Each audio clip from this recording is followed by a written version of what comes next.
Welcome everyone to another BDA Midnight Podcast, broadcasting at the witching hour. To all of you late night riders, all you late night shifters, all of you back alley drunks, all of you insomniacs, everyone out there having a good time tonight. This one is for you. And tonight, I want to start off by talking about the fight that happened on Bein Sports in Espanol. Cesar Juarez took on the Filipino Eugene Lagos. And Juarez came out of that fight with a 4th round KO. Fight was an interesting fight. Let me tell you something. Fights don't have to last 12 rounds in order to be entertaining. I think Tommy Hearns and Marvin Hagler proved that a long time ago. This one went for 4 rounds, but man, there was some action in there. A lot of wild swinging, a lot of power punches being thrown. Juarez was hurt, I believe, early on by a left hook from Lagos. But then Juarez, as always, he never stops. He came back with a bomb of a left hook at the end of the 4th round, which put Lagos out for the count. And so Cesar Juarez emerges with a 4th round KO. And you know, Juarez is a guy who is very hard to dislike. He's a blue-collar type of guy. He reminds me a lot of Glenn Johnson. He'll fight anybody, puts up a tight guard, and just comes forward and wings shots. Now, at this point, he doesn't have the little tricks or the refined style of a guy like Glenn Johnson. Glenn Johnson had a lot of things that people didn't really see, but that were very, very technically precise and very under the radar. I mean, this guy had some craft in his bag, and Juarez at this point, he doesn't have that. No one's ever going to confuse him with Saul Canelo Alvarez or Juan Manuel Marquez at this point. But what he lacks in finesse, he more than makes up for with toughness, grit, determination, a good chin, and very decent power. And of course, the punch that I love from him, and that I love from any fighter, is a left hook to the body. He throws it very, very well and quite often. So he'll make a hard fight for anybody. Because now at this point he has Jesse Magdaleno in his sights. I think I think this was for a position to fight against Magdaleno for his title. I'll tell you, Juarez a little too crude for Magdaleno. Does he beat Magdaleno? I don't think so. But does he make it easy for Magdaleno? Absolutely not. I mean, for as long as the fight goes on, I expect a tough fight. Because whether he lacks finesse or not, or technique, Juarez is the type of guy that's going to come at you for 12 whole rounds. If you don't believe me, watch his fight against Donito Donaire. Yes, he can be dropped. Yes, he can be hit, as Rambo Lagos showed, and as Donaire showed, and as, what was his name again? Let me check. Albert Pagara. Remember Pagara? The hyped Filipino fighter who has very fast hands and very fast feet. He was beating Juarez until Juarez started putting it on him, started tiring him out with his pressure. He started landing good body shots, and in the 8th round, he just ended it against Pagara. So, win or lose against more talented fighters than him, Juarez will always come to fight. And Magdaleno better be ready, man, because Juarez, he's going to bring it. And that's the interesting thing also about guys like Cesar Juarez. And he reminds me a lot of Orlando Salido a little bit. And I'll tell you why. Remember guys, in Mexico, there's no such thing as an amateur career. Anyway, at least not the way people think of it in the States or in Canada or in Europe. No, over in Mexico, an amateur career is, all right, you're 16, you're 15 years old, you want to eat, you want to survive, you like fighting in the streets, all right, we can put you in the ring. We'll fake your age, we'll give you a fake ID, forge a couple of documents here and there, talk to some people, make a couple of phone calls, and boom, you're in the ring fighting for 10 pesos or 20 pesos. I don't know how much, not enough. Maybe if you're lucky, you can live off of it. But these guys, they're not coddled in Mexico. No such thing as coddling in Mexico. So when some of these guys are fortunate enough to make it out of Mexico and fight in the States or anywhere else in the world, they come out with some losses in their records.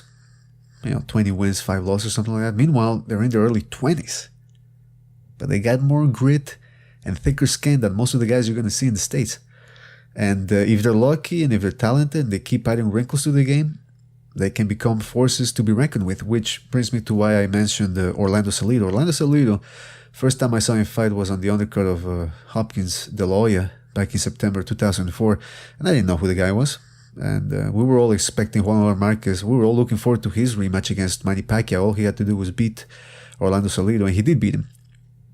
Orlando Salido didn't quite have any... He couldn't do anything with Marquez. He didn't get beat up, but he was befuddled by Marquez's skills. Well, fast forward 7 years, and Salido's knocking the bejesus out of Juan Manuel Lopez in Puerto Rico. Twice. Because he added some new dimensions to his game. Better defense, better combination punching. He had more experience, obviously. So guys like this, guys like Juarez, they look crude now. Give him a couple of years and, add a dash of luck in there, a little fortune, and they could become future world champs. So that was Juarez. Happy for him that he got the win and that he's got a big fight now in the horizon. So that's that. Also on ESPN, we had Antonio Orozco fight Keandre Gibson, both undefeated fighters, young. Both guys planted their feet. Good tight defense, which allowed them to throw punches. They weren't afraid to throw punches. Orozco just had more steam in his punches. From the get-go, both guys were throwing hard shots, power punches. There was no feeling out round in this fight. Orozco hurt Gibson in the second round. Gibson showed some tremendous patience and some really good relaxation there. He didn't panic. He stayed on the ropes, rolled with the shots, blocked the ones he had to, survived the round. And but he couldn't do it for too long. Orozco landed a 1-2. Gibson went to the canvas. He got up, turned his back to the ref as he walked away. And then he turned back to the ref. The ref asked him, because Gibson was acting weird. And the ref asked him, do you want to continue? Gibson just silently nodded his head and said no. His body language said no. A tacit agreement saying, I don't want to keep going. So Orozco finally redeems himself from that fight where he failed to make weight and people started questioning his work ethic. People were starting to suspect that he was maybe just another Frankie Gomez, a very talented guy, heavy-handed, but just not quite into the whole training aspect of boxing. But now, against a young undefeated fighter, he shows his mettle. He shows his power. Good technique, man. I love how this guy is able to stay relaxed with his hands up, blocking shots, countering quickly, going to the body, as I love to see any fighter do. And so he's now a name in the junior welterweight division. Could he beat Terence Crawford? I don't know. Like I said in a previous podcast, I'd rather see Terence Crawford take on Mikey Garcia. But if this fight were ever to happen, Orozco Crawford, I'd watch it, obviously. I mean, it's a good fight between Orozco, who's heavy-handed, and Terence Crawford, who is also heavy-handed. A lot of people don't give him credit for that, but who is just on, I think, a whole other level.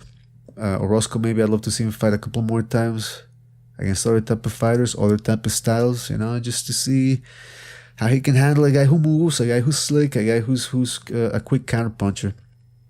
So there is that for Orozco. Good for him. As for Keandre Gibson, well, as always, when a guy quits during a fight, especially this early on, and especially when he didn't look quite as hurt as somebody you would expect to quit, people started, naming, saying, "Oh, he's a pussy, he's a fag, he's not cut out for boxing," and it's hard to agree. It's hard to agree or disagree with those people, but it's also, again, I gotta play devil's advocate here, and I gotta take a look at both sides of the issue. It's interesting that in boxing, if you look at boxing in certain parts of Europe, boxing is considered nothing more than any other sport. In football, aka soccer, if you get cut, if you suffer a cut, they take you off the field before they can treat it and everything, and then when you come back, everybody applauds, right? Hockey, a guy is bleeding, comes back on the ice, and everybody's, "Oh, what a hero," right? Polo, water polo, or lacrosse, whatever the fucking sports you want to talk about. Everybody, there's this type of toughness that we expect from our guys in boxing isn't seen in those parts of Europe. You go to the United States, Mexico, Puerto Rico, Latin American countries, you go to the Philippines and Africa too even, you gotta fight to the death. And if you don't, you're seen as nothing more than a quisling. In other words, a pussy, right? So I gotta wonder, why do we expect that from our guys? They're human beings too, right? So why do we expect them to fight through unbearable pain and tough circumstances And why do we expect them to lay out their lives on the line for us? On the one hand, yes, we do pay them.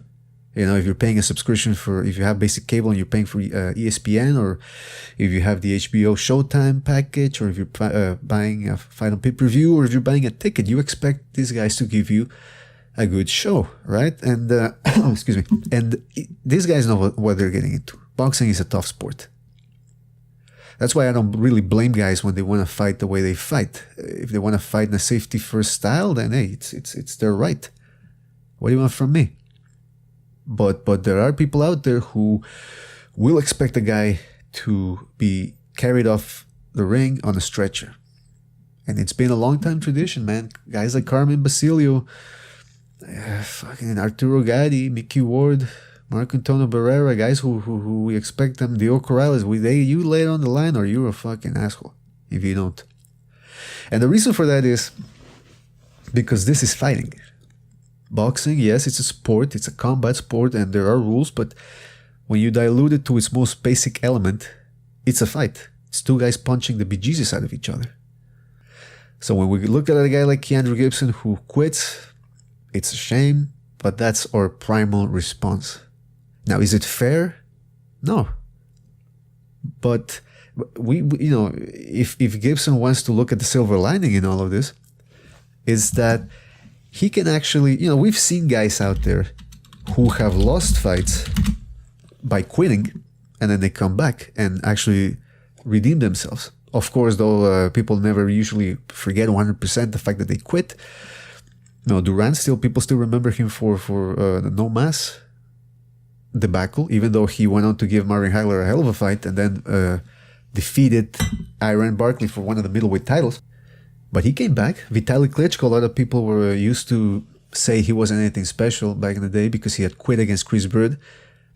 A torn rotator cuff, I believe, or something with his shoulder. Really nasty injury. He comes back against Lennox Lewis, gives him hell, and loses because Vitaly lost because he had that horrific cuts, one of the most horrific cuts you will ever see, and he wanted to keep fighting through it. He wanted to redeem himself. Israel Vasquez loses against Rafael Marquez, busted nose in their first fight. Excuse me. And but then he comes back, wins the second fight. War. Third fight, another war. And he had also had a war with Johnny Gonzalez as well prior to those fights. So, I mean, you could tell this guy has heart. He's not a pussy. Anybody that gets in the ring, I wouldn't say it's a pussy. I mean, of course, relative to other fighters, you could say some fighters are more, how would I say, less brave than the others, right? But do we really? I mean, is it a healthy thing to expect everybody out there all boxers to act like Diego Corrales and Arturo Gatti? I don't know. That's asking a lot of guys, and even those guys, if you were to follow them, I'm talking the most brave, the people that you would consider the most brave. If you were to follow them every day and really examine them under a microscope, nobody's a hero every single moment of their life. We all have fears. We also come to those fears every once in a while. So let's look at Keandre Gibson and cut him a little slack. He's a fighter. He's a human being. At least I haven't been able to track any post-fight comments from Gibson as to why he lost, as to why he quit, rather. But at least he didn't do the Victor Ortiz thing, which really angered a lot of people when Victor Ortiz lost to Maidana. He said, well, I'm young. I shouldn't be taking this type of punishment. If you're going to quit, stay silent, take it like a man. Don't try to justify it because that's just going to piss fans off even more. And this fight also, Orozco Gibson, highlighted something interesting, again, about quitting. And I'm going to talk a little bit about mindset right now. Because a lot of people talk about point of view in life, right? You have to change your point of view. You have to take a positive point of view. Yeah, positive point of view is all great, all good dandy. But mindset is actually something that will help you out all the more. Because a mindset, as opposed to a point of view, your mindset is, I'm going to do this no matter what happens. It's your mission. You're giving yourself a mission. And the brain works in great ways. You give yourself a mission, you give it a mission, and it's going to do it. It's going to stay in the back of your mind every single moment of your day. Even when you're dreaming, it's going to be there. And if you put things together, the hard work and the mission statement, you can accomplish great things. And it's interesting because boxers, their mission statement is win. And we have seen a lot of guys out there who their mission statement is win, and win at any cost. So whether you win by disqualification, whether you're dirty and you frustrate the other guy, or whether you stink the joint out, it doesn't matter. Your mission is to win, no matter what. And the great fighters, the good ones, always find a way to win. Juan Manuel Marquez gets dropped 3 times against Pacquiao, comes back. Archie Moore too against Yvonne Durrell. It looks like he's about to get knocked out. And even if he keeps getting up, he might just get hurt. He might get really hurt. But he doesn't care, because in the back of his mind, he's saying, get up. You're going to win this. Gibson got up, shook his head, and said no. Now, again, I haven't been able to track down any post-fight comments from Gibson. But what I saw, all I can do is assume, and come up with some conjectures about why he quit. It seems to me the way he reacted was that he thought, okay, he got up, he felt like he wasn't wobbly or anything, but he felt he was hurt, that he wasn't going to be able to protect himself from Orozco's follow-up assault, so he preferred to quit rather than take a beating, which is, again, he's right. But it goes on to show you a little something about mindset, which is, in his mind, he says, oh shit, I'm going to get hurt. I better quit. Daniel Gill too against Golovkin. Remember that fight? He gets dropped, he gets up, he's still good, but he shakes his hand and he says, no, I don't want to continue, because he doesn't see a way out of the situation. The great fighters, they always see a way out of the situation. See, that's mindset. That no matter what happens to you, you're gonna find a way, even if you're not a bigger puncher. Like, for example, Andre Ward against Kovalev. Yeah, okay, Kovalev. My scorecard reads Kovalev won, but you gotta give Andre Ward credit. He got up. Virgil Hunter gave him the little speech. You're gonna knock this man out. You're gonna knock this man out. Okay, whatever. But he didn't knock Kovalev out. But he was reminding Ward, no matter, forget what happened. It's what happens next that counts, right? I forget who said. Was that Stallone who said that? Yeah, we're one of those fucking guys. It's cliched, but it's true. What, are you gonna focus on the knockdown all the time?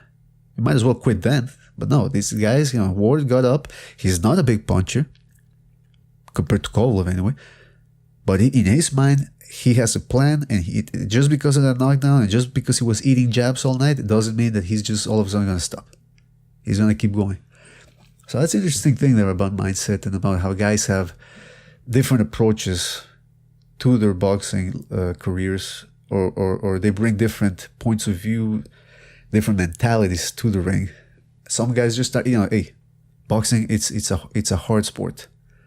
To make it, just to win a championship, yes, even the diluted alphabet belts we have, it's still pretty hard.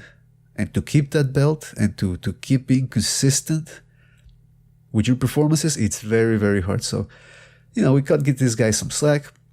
You say whatever you want to say. It's a free country. But that was just my opinion on quitting and boxing. Moving on. Mercito Gesta defeated Gilberto Gonzalez by unanimous decision on the Orozco Gibson undercard. Mercito Gesta started off very well. Then he hit a rough patch. All of a sudden, his movement and his quick hands weren't enough to get him out of the rough patch. They were enough to get him out of the rough patch, which included him getting dropped and hitting some shots, hard shots. When I was watching the fight, I was watching it on mute, so I wasn't really listening to the commentaries, but it seemed to me like, oh shit, this guy's in trouble. He came back, outboxed Gonzalez, then a little drop in activity. He started getting a little sloppy, and Gonzalez came on strong. A very entertaining 12 rounds. Still, Gesta showed good movement, good fast hands. Could have been a little more active, in my opinion, but he pulled off the win against a tough fighter. Gesta, of course, I still remember him as the guy who was outboxed by Miguel Vasquez 5 years ago. Wasn't on the Pacquiao Marquez 4 undercard. And that was a dreadful performance. Gesta, he was fighting like a guy who had been told prior to the fight, hey, for every punch you throw, we're going to fine you $1,000. That's how he fought, man. He didn't let his hands go. And I know it's tough to fight against a guy who's running all the time like Vasquez does. El Títere, right? He never stops fucking moving, that guy. Must be pretty frustrating to fight a guy like that. But still, he never tried. He never went to the body or something. Nah, it's just he stood there mesmerized by Vasquez's movement. I mean, Vasquez was like a praying mantis, just dancing, and Gesta just bought into it, man. But good for him coming back in this fight. The future looks bright for him. A lightweight right now. It's a lot of strong names and a lot of money to be made against this guy. So good for Gesta. Keep those wins coming, and just remember to move those hands, man. In other news, from what I read in Boxing Scene, Kovalev Ward 2 is done, and it's set for the rematch is done for June 17th in Mandalay Bay.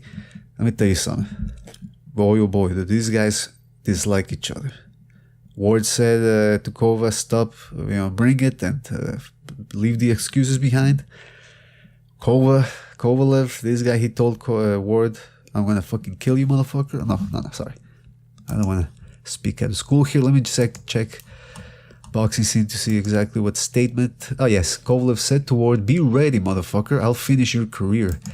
So safe to say both guys don't like each other, especially since the little shenanigans that went on prior to the first fight during negotiations, and of course in this one where Ward started hinting that he might retire and deprive Kovalev of a well-earned rematch. Look, let's talk about a little something about Ward here. A lot of guys don't like Ward. I gotta admit, he rubs me the wrong way too. There's a difference between being confident and being arrogant. And I've been around the block. I know the difference between arrogance and confidence. Not to say that Ward isn't confident, but it goes beyond that. And he's the type of guy that will do anything to get a win. There's rumors, and I have to emphasize they're just rumors, but I've read stuff on the internet about Ward having spies in other gyms to watch out for guys that he's gonna fight. Virgil Hunter, remember that episode of the prior to the Carl Froch Ward fight where it was one of those all access or whatever they call them, where Virgil Hunter was trying to get inside Froch's head and he was telling him like, don't, Froch goes, okay, is he gonna fight? Because Virgil Hunter was sort of denigrating Froch, and Froch says, "Oh, come on, is he gonna fight? Is Ward gonna come to fight? Just tell me that." And Virgil Hunter says, "Don't worry about that. You worry about yourself." Like, oh fuck, he's trying to get inside his head, and that's that. They have this mentality of psychological warfare, like Bernard Hopkins, which is, I'm gonna beat you before the fight starts. And of course, I don't know if you guys remember that story from Victor Conti, a couple of months ago, that was told by Gabriel Montoya, which was that. Long story short, Ward wanted to go into the gym of one of the Demetrius Andrade, I think, was sparring or something. He was about to fight maybe a guy from that Ward knew, I think it was Landis Lara. So it's a private gym, by the way. So Ward is not on good terms with Conti at that time, or still isn't. So Conti lets him in. And all of a sudden, Ward puts out, or somebody in his team pulls out a video camera to record the sparring session from a guy that might fight one of their guys. So Victor looked at them and said, all right, time to go. So, I mean, I don't know if the story is true or not. That's what Gabriel Montoya reported. But if it is true, it just goes to show you the type of fighter that Ward is. He wants to play psychological warfare, which is smart, by the way. You might not like it, but you gotta admit it's smart. This isn't a tickling contest. This isn't, okay, good luck, and we'll be friends after the fight.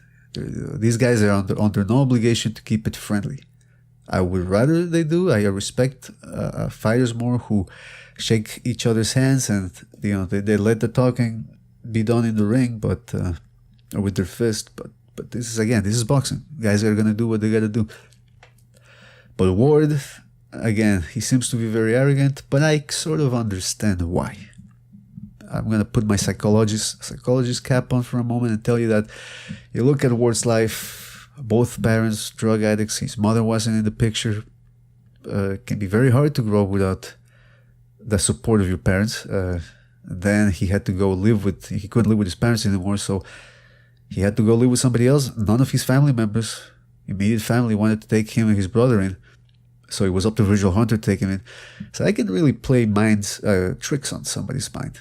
When a person goes through something like that, they put up a wall to deflect from the pain they felt.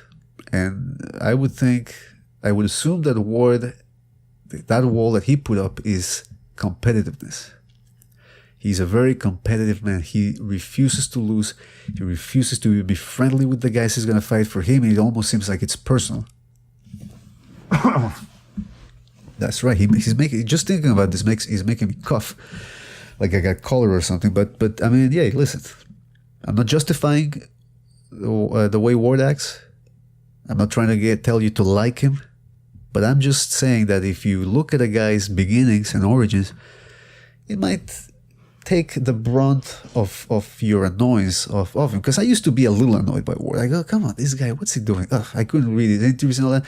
But then once I understand why he's the way he is, I stopped getting angry. And I said, all right, listen, different strokes, different people out there of all colors, all creeds, all mindsets, all attitudes. That's the way the world is. And that's the way it has to be. Because our differences are what actually keep us together. We're human beings. We're all different. We're not all the same. We're not robots that just walk out of a factory. So Ward, I used to get a little angry. Mayweather too, I used to get a little, annoyed by some of the stuff, the way he acted, but not anymore. Because hey, why waste your energies getting annoyed at what people do? But getting back to this fight, the Ward-Kovalev rematch. Here's what both guys have to watch out for. Kovalev, I had him winning the fight, but it was close enough for Ward to get the benefit of the doubt in that.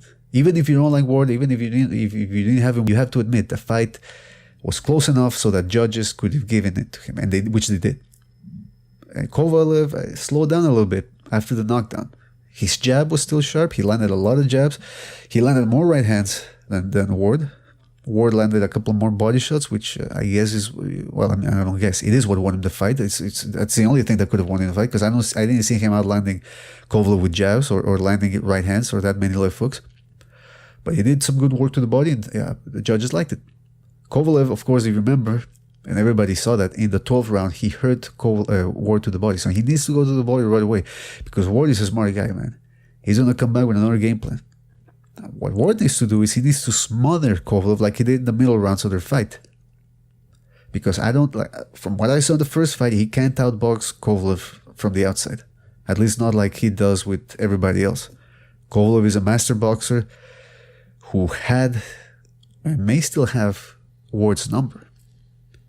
So maybe Ward could find a second gear, tweak a couple of things and outbox Kovalev from the distance, but that would be very, very risky, man. Because when you're fighting a guy with a long right hand like Kovalev and he can knock you out at any moment with that right hand, perhaps it's not the smartest thing to go on about it that way. In other news, Roman Chocolatito Gonzalez and Sor Rungvisai, I can never get that goddamn name right, even if it's written right in front of me. Rematch is being ordered by the WBC, and I couldn't be more happier, man. It's a great fight. It's a great fight. Now, both guys right now are on medical suspension, so we won't be seeing that fight until, I guess, a couple of months. But when it does happen, still a very dangerous fight for Gonzalez, who has now looked human in his last 3 fights. We've seen him cut, we've seen him swollen, we've seen him tired, we've seen him land his best punches on guys, and they still keep coming. Now, of course, he's not just fighting any old body, right? He's fighting tough guys. Carlos Cuadras, Rungvisai, who, if a lot of people didn't see his fight against Cuadras prior to the Gonzalez fight, and Rungvisai was he hurt Cuadras to the body, and he looked like he was about to do a lot of damage in that fight. Rungvisai, he's a cyborg. I think this guy might be a full-blown psycho, man, because he didn't flinch when Gonzalez was hitting him. And a guy like that doesn't change overnight, man. He's gonna bring the same thing. Oh, and he's heavy-handed too. Whether that fight goes 12 or not, it's gonna be a hard fight for Gonzalez. He has to bring his A game again against Rungvisai, who hits like a motherfucker and who has a chin made of steel. He reminds me a lot of Miura, except I would say Rungvisai has a better chin, more durability. But guys, make no mistake about it, this ain't an easy fight for Chocolatito Gonzalez. I'm gonna take a sip here. Yes, nothing like a little midnight drinking while I record a podcast. Now listen, This fight is for it's not gonna happen for a couple of months because, like I said, both guys are in medical suspension, medical leave, or whatever you want to call it. So the WBC has ordered a Carlos Cuadras versus Juan Francisco Estrada, El Gallito. They ordered that fight. I don't know if it's gonna happen. You know how it goes with promotions and with boxing. But man, that's a fight I'd be willing to see. Of course, Juan Francisco Estrada, one of my favorite boxers and one of boxing's hidden gems. This guy is a bona fide badass and a great technician. Cuadras, of course, the life of the party, comes in, even in fights that are dull for his standards, compared to other guys, are still a lot of fun. He lets his hands go, quite the character. So that's a fight that I'd be willing to see. It's interesting because that would be a good build-up for that fight. Cuadras and Estrada have talked a little smack about each other on Twitter. Cuadras said that Estrada is too serious and he doesn't have enough charisma, and that was going to eat him. He was going to make him into a little chicken stew, because of course Estrada's nickname is El Gallito, which means a little chicken, or a little rooster, I should say, and Cuadras, of course, making fun of Estrada that way. But I got to tell you something right now. Listen up. Estrada might just be the second best junior bantamweight out there, man. Oh yes. Might just be. Come on, you motherfucker. Typing some shit here while I podcast. Not the best thing to do, but hey, that's how I roll. Listen, like I was saying, Estrada, a very tough fighter. He knocked down. Look at Estrada's last two fights, right? Well, not just last two fights, but the Rungvisai fight, he was hurt to the body. And his last fight against David Carmona, again, hurt to the body. Even in his fights against Roman Gonzalez, he wasn't in as much trouble as against those guys. To the body, especially. Maybe he took him lightly. Maybe he wasn't as sharp as he was against Gonzalez, who was rated at the time he fought him as the number one pound-for-pound fighter in the world. So maybe that has something to do with it. But hey, Estrada, as we have seen now, his last two fights, in the Tyson Marquez fight, the Tyson Cito Marquez fight, he dropped him, what was it, 5 times? And then he fought Anduar Salas in his last fight, dropped him a whole bunch of times. Estrada looked like a prime Marco Antonio Barrera in there. He's a dedicated body puncher, and if Cuadras is not careful, he might just end up in the canvas with his liver coming out of his mouth.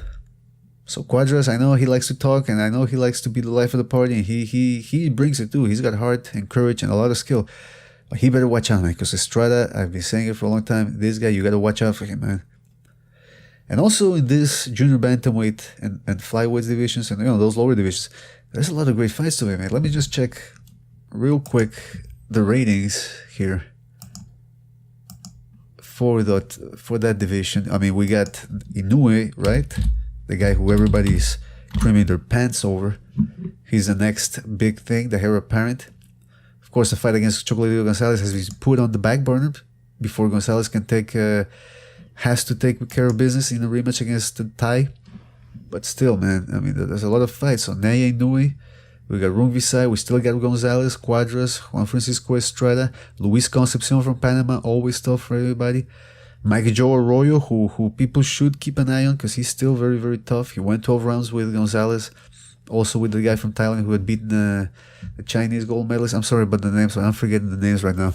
It is a Midnight Podcast, people. Not always going to get the names right. You Google it. You do what you got to do. Okay, so, but then there's the other guy. There's the other guy that people are sleeping on at a lower weight, but who nevertheless I think is a very, very tough outing for anybody. That's right, for anybody. That is Donny Nietes. Is that how you spell his name? I got no clue. But this guy is no joke. He's beating some good tough fighters, man. He's beating guys like Reyes Jr., who's a tough Mexican fighter. You know what? Before I speak out of school here, let me check his record again. But he's a tough, skilled fighter. Good guard, good power, very good instincts. Francisco Rodriguez Jr. I'm sorry, I forgot to fuck the name up. Yeah, Francisco Rodriguez Jr. Good, tough fighter, great left hook to the body. He recently, Nietes, outboxed Edgar Sosa. Now, of course, Nietes fights at light flyweight, so he's not fighting at the same weight. He's fighting a weight below junior bantamweight, but he's still a very... So flyweight, he's a flyweight, not a junior flyweight. Why did I say junior flyweight? He's a light flyweight. He's a flyweight. Now, Sosa and Francisco Rodriguez Jr. aren't big names. They're not Juan Francisco Estrada. They're not Roman Gonzalez. But just watch Nietes fight.